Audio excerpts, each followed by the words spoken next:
What's up, everybody? This is the one, aka Jodecideion on YouTube, and I'm bringing you part 2 of episode 17. Out from the side of my neck, what they're not saying. Now let's get started.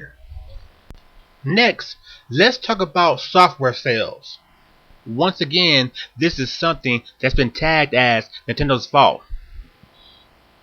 The main reason is the new gamers, the casual gamers that Nintendo is bringing into the market. After they buy their Wii, they're not purchasing any new software.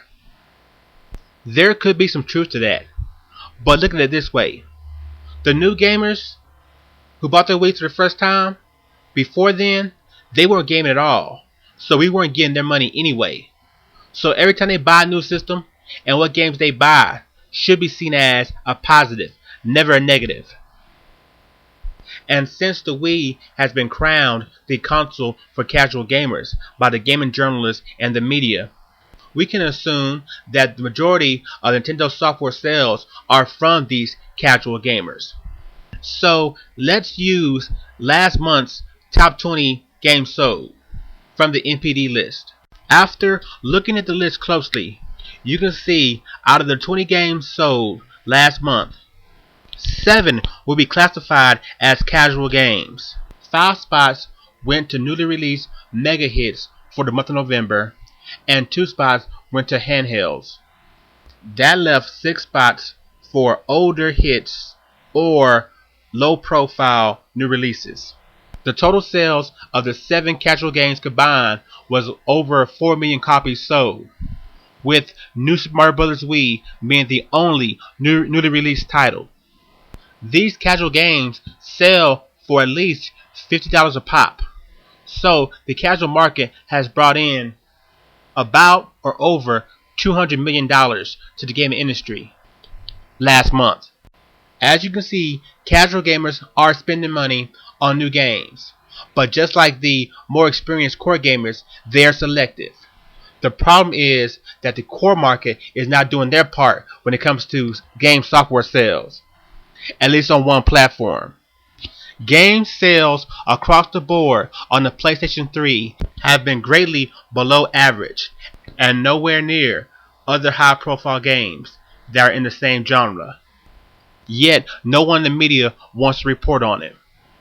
Modern Warfare 2 on the Xbox outsold the PS3 version almost 3-1. And Assassin's Creed 2 on the Xbox outsold the PS3 counterpart by almost 300,000 copies. Look at all these so-called great first-party exclusives for the PS3 this year. All of these games have underperformed. The highly acclaimed Uncharted 2 didn't even chart in its second month, after only being on the market for 1 month. The same to the new Ratchet & Clank game that was also released in November, yet there's no sign of it in the top 20. Take games like Infamous, which was outsold by a third-party game that was similar, Prototype. Then there's Killzone 2, a game that's been crowned as the next level of the first-person shooter, the new standard. Once again, only to be outsold by the new Halo side story in a matter of days, even though this game has been on the market for over 8 months. Compare the sales to exclusives on the 360 and the Nintendo Wii, and it's a lot different. Their fans are going out and buying those games. And when it comes to third-party support, the 360 is definitely the king. Something the Wii shouldn't be judged by due to the fact that it hardly receives any of those third-party titles. And if you really don't see how that the PS3 really is the problem with the industry currently, and not the Nintendo Wii, check these facts out. What is the current best sold game on the PS3? Grand Theft Auto 4, a third-party game. What's the best-selling game in the PS3 in Japan? Metal Gear Solid 4, a third-party game. Now, what's the best-selling game on the 360 or the Wii?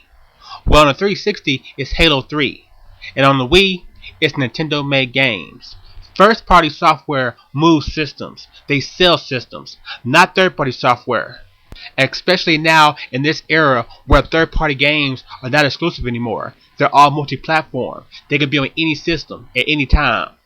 So now Sony's not moving any hardware because people are not buying their system for those games. They'd rather buy Xbox.